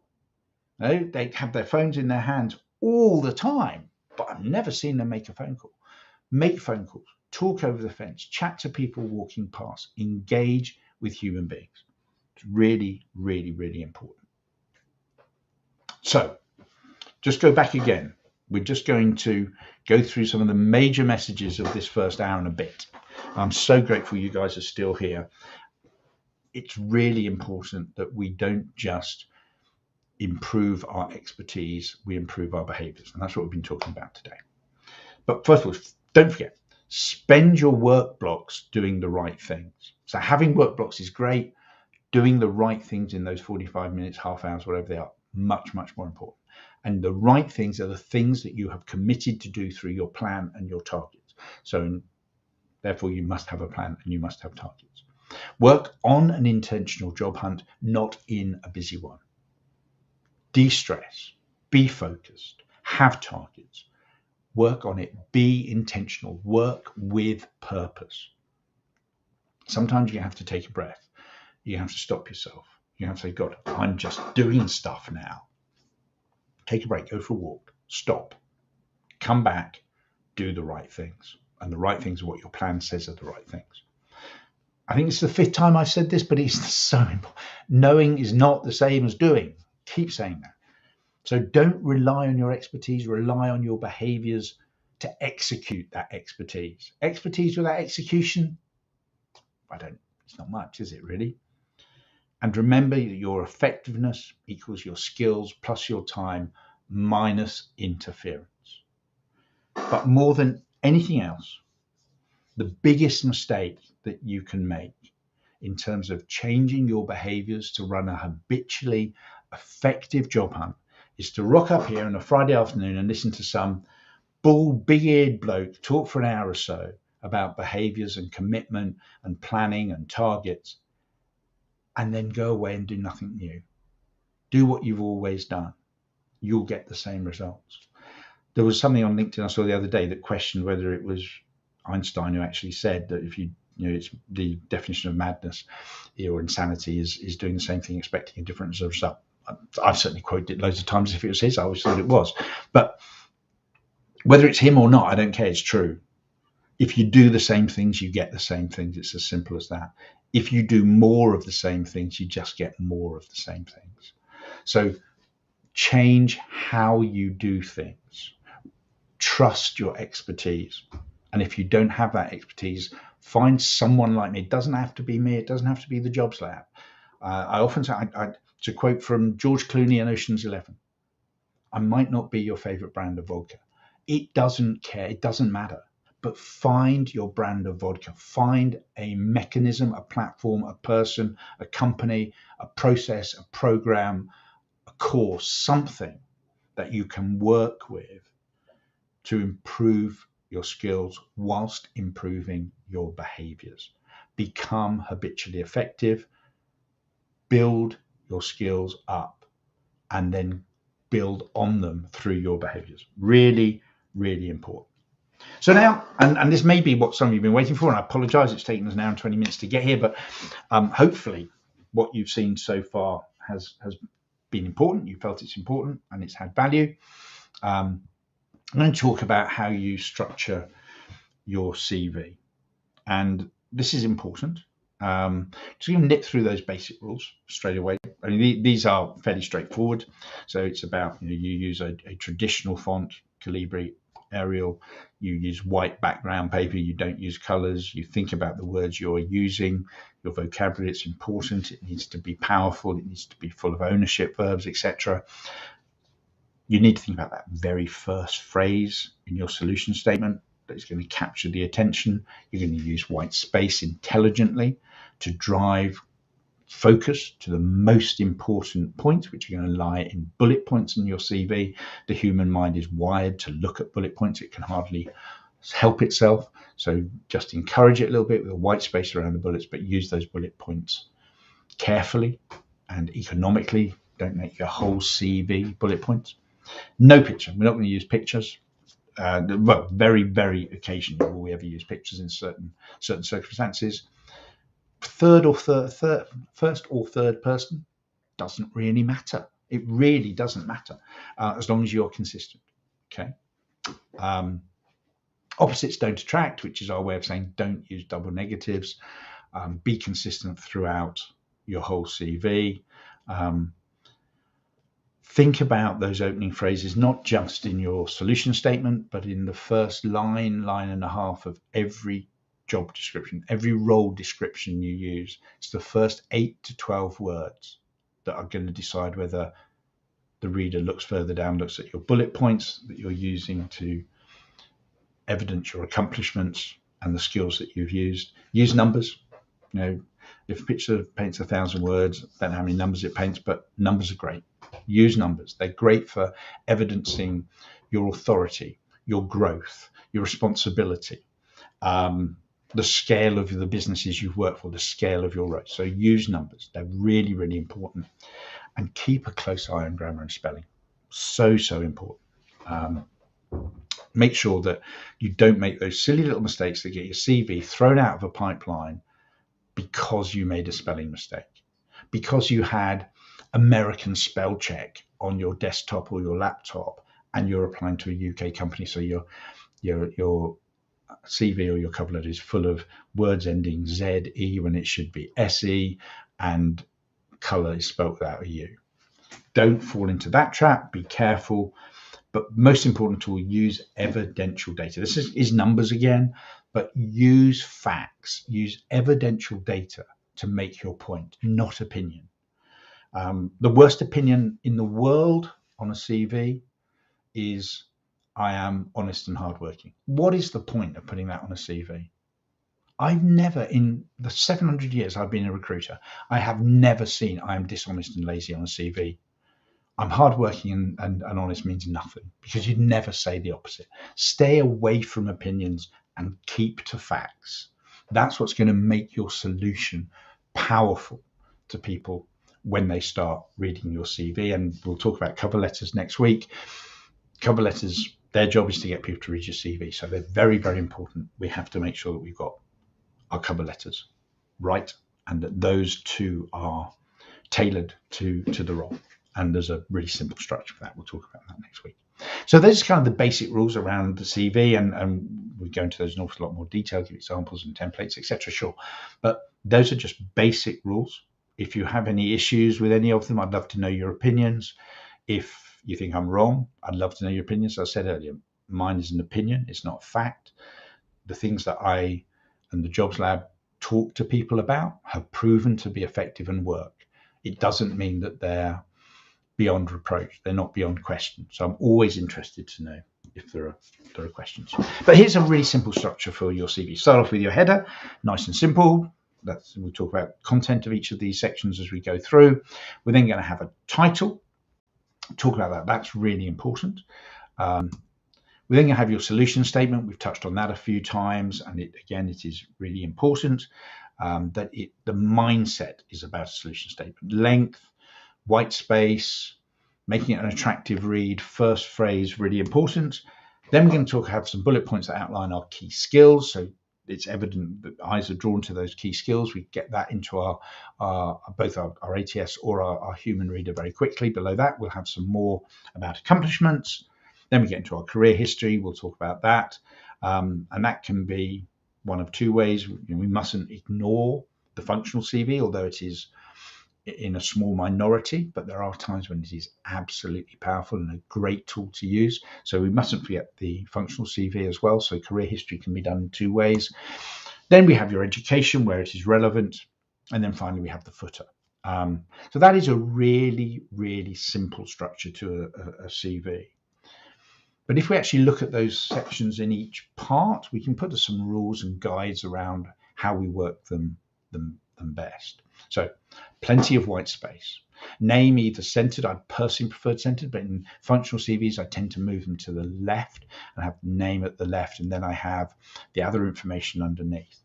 Now, there is some debate as to whether you have your email address and your mobile phone number and your LinkedIn URL all under your name. I wrote a CV last night where I'd put all three there. What I don't think you do is you don't put your address. You don't put any other information. This is critical. This is contact information. This is how they're going to invite you for an interview. So we keep it really clean and try to make it straightforward. Okay, so I've been asked by Sean about functional and hybrid CVs. So if we have time, Sean, I'll definitely come back to that. So just so we're clear, what we are fundamentally structuring here is a CV that is intended to be a chronological CV, reverse chronological order. So most recent role first, working through, not right the way through your career necessarily, but to a point where we decide that the interviewer no longer needs to know because it's no longer appropriate to our solution. So we're not hiding it from them. It's just that we are limiting the information we're going to give the interviewer to what is appropriate to the solution that we're offering him to solve his or her problem. So this is a chronological CV. For those of you who don't know, a functional CV focuses on your capabilities, competencies.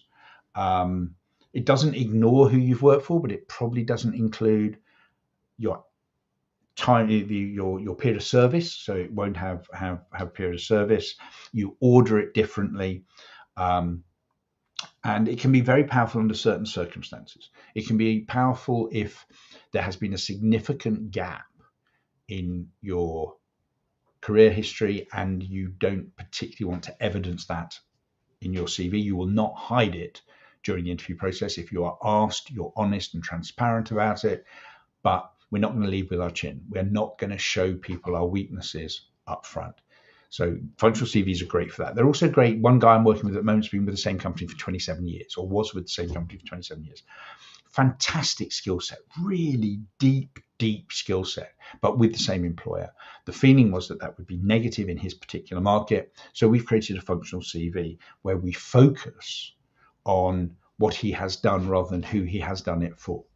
It is regarded as a positive CV if you are more mature and you are concerned that your age may be a factor. And there is no doubt there is age discrimination in recruitment. And anyone who says otherwise either hasn't worked the other side of the fence or is in denial. But it is not everyone. It is not every company. It's not every hiring manager. It's not every HR person. I'm pretty sure that Sean, who's an associate CIPD guy, no, there won't be race, sex, disability, discrimination, sexual. So we have to be conscious of it, but we don't have to allow it to dominate our thinking when we get into running our job hunt. But functional CVs are there. And then there's the hybrid CV, which Sean has mentioned, which is inevitably a hybrid of those two. And then we get into some complexities. Sean, and I'm very grateful for Colin. Colin has mentioned the session that I am doing specifically on CVs with the remarkable Becky Webber next Wednesday at 12:30. That will be on LinkedIn and on Facebook and Twitter, I think, and also on YouTube. We got more time to get really deep into some of the CV stuff. There we're looking at some of the myths that make people believe that CV writing is more complex than it is. And I have some suspicions and conspiracies around how these ideas have gained such pace to scare people into thinking that CV writing is difficult. It's not. I'm not. This isn't rocket science that I'm showing you today. It's just a structure. So let's go back to that. Thank you very much for that, Sean. Really appreciate that. So clean at the top, plenty of white space, probably center the name, and keep the contact details to not so much a minimum, but to the ones that you want them to use. So if you want to be contacted by email because you're currently working, or you're in a situation where you can't have your phone on all the time, or the kids are running riot and you don't want to answer the phone to a really important potential hiring manager or recruiter with 3 or 4 kids working out in the back of the Waterloo in your living room, maybe email is preferable. So only give them their email. You can put your phone number, your mobile number in the footer, and we'll talk about the footer later. Really important that you use that footer, because I have seen people lose out on interviews because the front page of their CV has been printed, the CV's been printed off, the front page has come disconnected from the rest of the CV. Someone has seen stuff on the second page they love, but don't know whose CV it is because they didn't put the information in the footer. So bear that in mind. We'll get to that. I've probably just jumped ahead myself. So title. Now, this is where a lot of people put employment summary, personal summary, career summary. This is a great opportunity to tailor your CV. Put the job title that you are applying for as the title of your solution statement, because it is doing that job that is the solution to the employer's problem. It plays nicely with ATSs. It plays really nicely with the human eye when they see what they're looking for really early on your CV. And it's in a good place. We talk a lot about resume real estate. So there are parts of your CV that are worth more than other parts of your CV. So the top third, the left-hand margin, really high value real estate on your resume. You have to think about what you're going to use it for. And there you are, left-hand margin, top third, and you're writing personal summary in caps and size 16 font. Big lump of your resume, real estate gone, and you kind of built a garage on it or something. You need to think about what you're using that space for.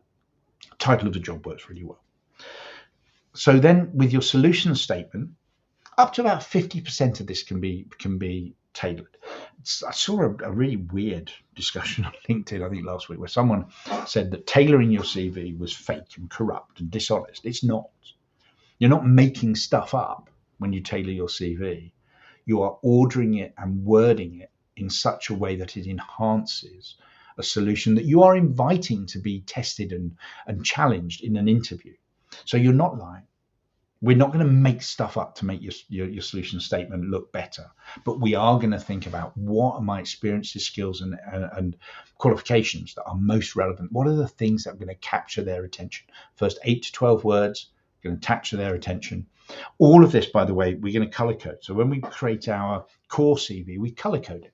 Those things that are hardwired and we're not going to change, and those that are available for tailoring, and then also those things that we're going to keep in, but we're prepared to move them around. So we're going to move the order of our bullets to make sure that the top two bullets, so I tend to do them in 2 columns, the top 2 bullets are the most relevant. Don't make people work to find out how good you are. You should be putting it right in their face.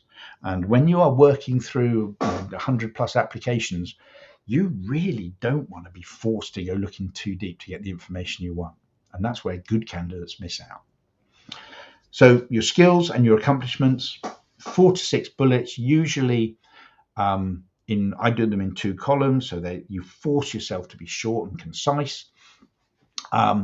And normally you'd look for maybe at least 3 of them to be aligned to the role, 2 generic, something like that. One of them, my math's not great, 3 generic, sorry, but something like that. But again, significantly tailored, not just in content, but in order. So the eye falls on the really important stuff first. Then your career history. We have to be really careful here. This is where people are creative with the truth. And exaggeration is as damaging to a CV as downright dishonesty, because you're going to sit across the table eventually, hopefully, from someone who's going to have this document in front of them, and they are going to challenge you on stuff. Now, we always say your cover letters has one job, that's to get your CV read. Your CV has one job, and that's to get you into the first interview. And then so on. Your first interview has one job, and that's to get you into the second, so on and so on. However, although your CV's job is to get you into that first interview, it must not undermine your performance and your chances in that interview, which so often happens. People are so keen, and recruiters and career coaches are so keen to get their stats up and say, 27.6% of my attendees have had first interviews in the last week. Yeah, but how many got through to the second? How many got through to being hired? Let's not undermine our own efforts by a simple mistruth or a lie. And so much of the stuff that happens in CVs that is inaccurate is accidental, but it's seen as lazy. It may not be seen as dishonest, but it is seen as lazy, and it will still do you down. And certain organizations, particularly in the public sector, will rule you out on principle if there's an inaccuracy in your CV. And even if you get through the whole process and you start working, they find out there's an inaccuracy in your CV, you will still be shown the door. So it's just not worth it. You're good enough as you are. You don't have to embellish. You don't have to hide. We don't have to have hacks. We don't have to have golden bullets. We don't have to have clever tricks. We just have to be professional and structured and focused and committed. And we have to be honest. Absolute rule 1, every time, be honest. Education. Now, this is interesting. Think about what is relevant in your education. As we move through life, we move further away from our qualifications often, or we gain new qualifications. And it's much more likely that the new qualifications are going to be more relevant than your old ones. So if they are not relevant to your solution, and often, there's been a lot of stuff about why do companies hire graduates. Companies are not idiots.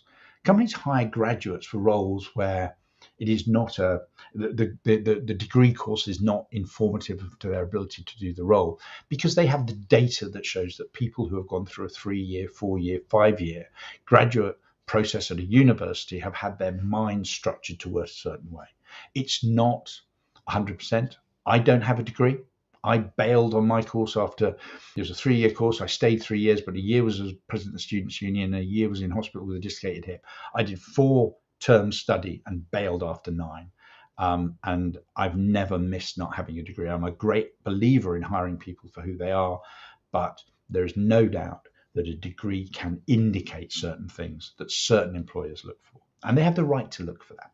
So education is important. Be really accurate with your education. People often forget their the grades that they got at, show my age, O levels, GCSEs, whatever, and so they make them up. Just don't put them. Just say 6, 7, 8 O levels. Much lower risk than saying it was 3 A's when it was 2 and 3 B's when it was 2. Get that right. Keep it relevant. And please, please, please, 50 yards breaststroke is not education, unless it's the start of an education that leads you to being a lifeguard. So keep your education absolutely relevant, and keep it as current, and make sure that the most importance come first. So, and get it accurate. Get it accurate. Don't take the risk of blowing it up as small as that. And then, so finally, we get into the footer. So much more important than many people say. About 75% of the size of the font that you've used on your CV. So if you've used a 10 or 11, you go somewhere around a, I don't know, 7, something like that in your font. It's going to be grayed out slightly. Sorry, in your footer, it's going to be grayed out slightly, but it's going to look nice and smart. And it's going to include your name, your contact details, phone, email. That's all. Underneath it is going to have a reference number for your CV that reflects the employer and the role that you're applying for. You have no idea how often recruiters will look at that and be impressed, because it says you've made the effort. This CV has been written for me. And we don't immediately think you're lying. What we think is you put the effort in. You've done the work. You haven't hit LinkedIn Easy Apply. So put in that reference at the bottom, and you never know when it'll come. That also becomes your reference for when you file your CV away. There's a very famous story about a woman in the States who, rather than sending in a CV, by accident sent in a picture of Nicolas Cage, because her naming protocol was so poor on her laptop, and she just got muddled up. So that, that's a different thing. That's around setup and things that we talked about earlier.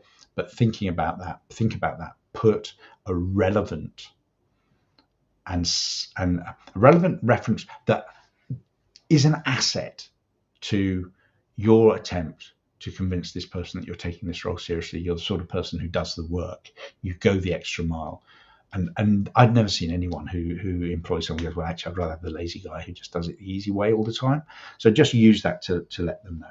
So that is a reasonably simple, straightforward structure map for a CV with some guides around how we can tailor it. Go into more detail, as I said, next Wednesday with Becky Weber. CVs are not as complex and as scary as I think CV writing industry might have us to believe. But there are guidelines, there are rules, and if you apply them, you'll find that the myths that Becky and I are going to talk about next Wednesday just don't really apply. They're a bit of a nonsense. So that is hopefully valuable. It will give you a basic structure if you're just about to write your CV. It also gives you a template to go and judge your CV against. Go and see, am I consistent? Have I used bullet points right? Do I have skills and accomplishments in bullets in each of my jobs, in my roles? So does the reader know and expect where information is going to be, so his or her eye goes to it simply? Are you helping them to read your CV with white space, making it attractive? Have you played back key phrases, not just key words, but not being so stupid that it just looks like you've cut and pasted the job spec into your CV? No one believes that. So lots of things that we can do with our CV. And as I said, we will do more of that over the next week. And I hope some of you will come back, if not all of you, will come back next week, where we begin to get into CVs and cover letters in a little bit more detail and move on into the jobs jungle, as we call it, the third stage of our process. So we've been going for about an hour and 3/4.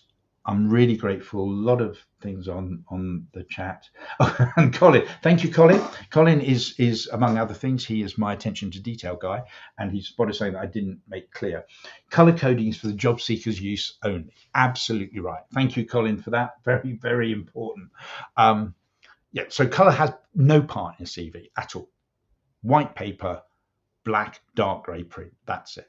No embellishments, no flowers, no perfume, just a simple, clean, professional black and white document. The color coding that Colin so rightly has brought me back to is this idea that your core CV is color coded. So when you go to tailor your CV, you go to your core CV, and the color coding in your core CV identifies for you which bullet points can be moved around, where you think there's a sentence or a phrase that can be embellished or changed or replaced. Have 3 different levels of color coding. But yes, please, last thing you do with your CV before you send it out is you highlight the whole lot and change it to black.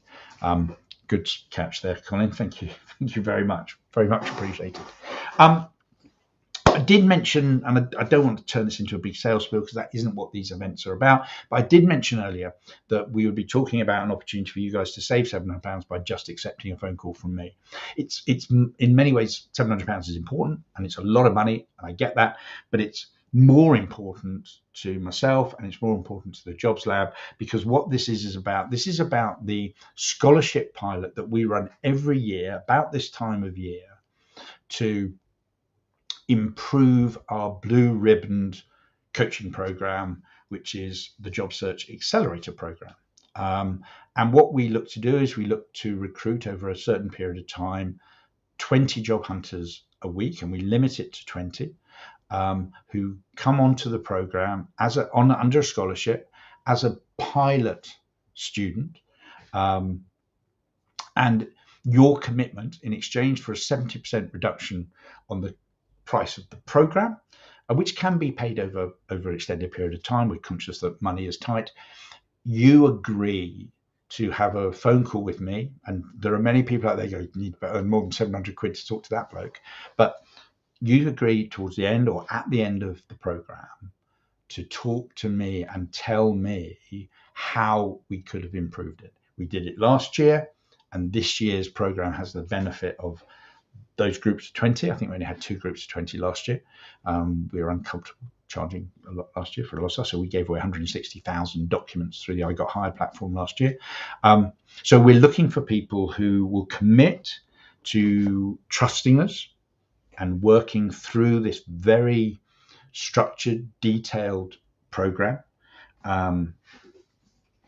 We'll talk through the 5 weeks, but first of all, I just want to say that we at Jobs, we have a thing that we call micro cadence coaching. We developed this idea of micro cadence coaching. We don't believe that people learn, retain, and reuse things at a later date if they get them in huge, great bundles of time. Now that you could argue 2 hours today rather undermines that, but you get the nature of these sort of LinkedIn lives, LinkedIn events. We wanted to get as much in as we could. So the Jobs Lab and the Job Search Accelerator program and the CV Accelerator program, we have a live coaching session every working day on every single one of our programs. So you have access to your coach Monday to Friday, every day. And those sessions are a quality-based single topic session on something that is you're working with at that point in the program, and a Q&A and the ability to you to run things past you.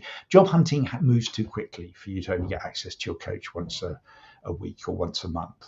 So you get access to a Jobs Lab coach every single day during the week. Take a bit of a breather at weekends, but you should too.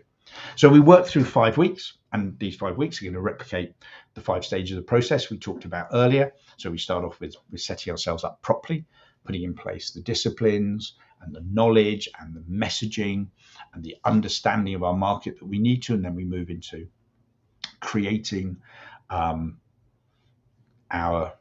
I've just noticed actually this slide is going to be slightly detrimental. So what I have a nasty suspicion as I work through this, we are going to have 5 weeks here, but if you actually look at these 5 weeks, they're all exactly the same. So I'm sorry about that. We've got so close to this working well. I'm going to put this slide deck up for people to download, have a look at, whatever. When I do, you'll find that these 5 weeks will actually have different content rather than the repeated content every week. That'll teach me to go back to an old slide to cut and paste into this one. That's my mistake. I apologize. But what I will tell you, not looking at this rather terrible slide, is that in week 1, it's preparation. Week 2, it's collateral, social media, messaging, elevator pitches, etc. Week 3 is the jobs market. How do we find and approach and manage employers and recruiters and job boards to make sure we're getting the best of the jobs that are out there? 4 is that interview prep and performance, and assessment centers and Zoom, and it's very detailed around that. Then week 5 is about leaving a current job or not, as the case may be, negotiating the best deal you can, making sure you see the big picture. It's not just about one number. etc., etc., and then working into that first 100 days in your new job. We feel we have an absolute obligation that not only do we work with you until you have a job, and that's really important, I'll touch on that. We don't just walk off because you finished the 5 weeks. So we work with you until you are employed. That's our personal commitment to you. But once you are there, we feel obliged to make sure you make the best of the opportunity that you've worked so hard to get. So that's about employee value proposition. It's about a 100-day plan. It's about how you present yourself, how you work, etc., etc., etc. That's really, really important. So our course isn't 5 weeks that are exactly the same, and I apologize for that. You can see that we put less effort and commitment into these last few slides about trying to engage you on the Job Search Accelerator program than hopefully we did in the earlier parts of the, that's my excuse, I'm going to stick to it. So it's 5 weeks, 25 live small group coaching sessions, and then up to and beyond 5 months access to our world-class portal, which has somewhere in the region of 20 hours of on-demand lessons and training and documents and process. We say 5 months just because our marketing people say, then you can say it's 6 months. And also because credit card companies don't like you giving lifetime access to a product, because lifetime is 60, 80 years, and who knows where we're going to be in that time. And credit cards are very nervous about someone coming in 40 years' time, go, I can't get into the Jobs Lab portal anymore, and then trying to get their money back from Barclaycard. So what we say is it's 5 months. So it's a 6-month process in all, but we never close people's access to the portal down if they need it. And if you want to keep access to it because your son or your daughter or your dad or your mum or your brother is getting into work, then yeah, absolutely we're not going to get petty about you keeping access and letting other people go in and have a look and sniff around. Because we believe the real value in the Job Search Accelerator and the CV Accelerator and our other programs is the one-to-one training, and it is the daily coaching. So you have all of this platform working over here, but you also have an awful lot of work at your own pace, training and learning in the portal as well, which is hosted on Kajabi, one of the world's leading learning management systems. We try to do everything as well as we possibly can. So if you're interested in looking at that and you want to start on Monday, we start a program every Monday. So you're literally 2.5 days away from starting a program.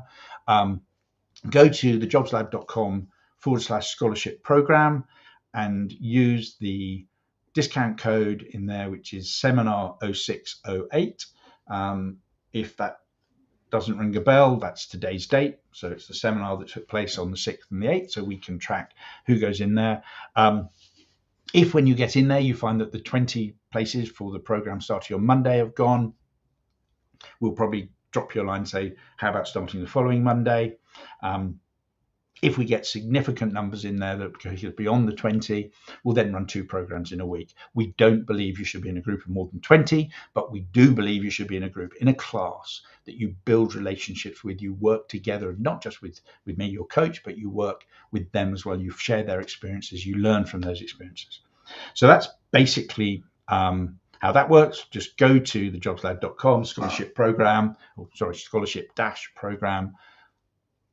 put in seminar 0608. The program usually retails for £997.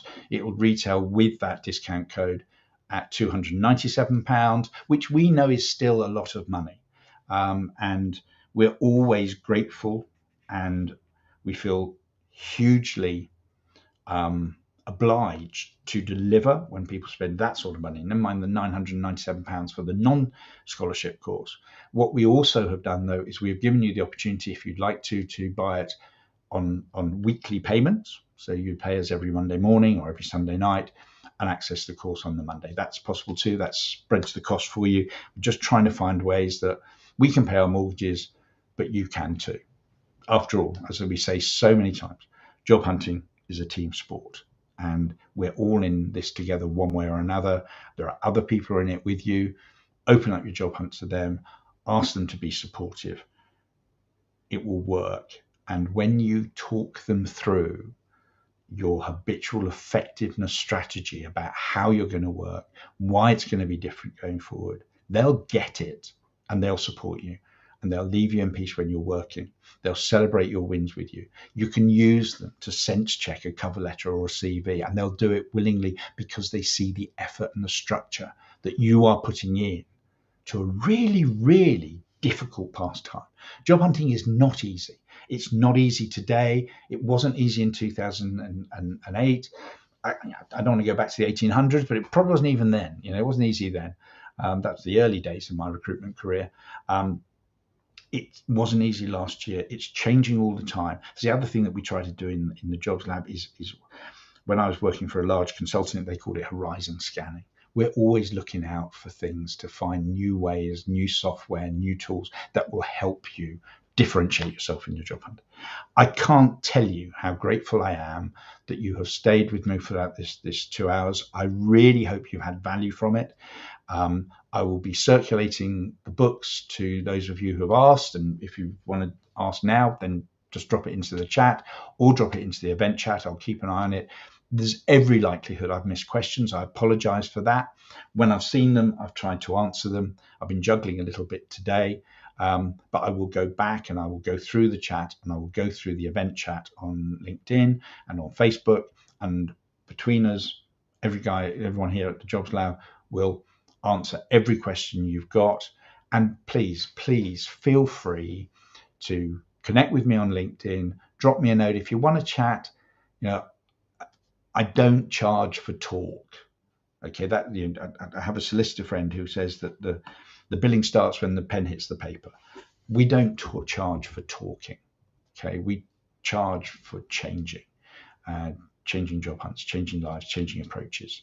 Okay, changing careers.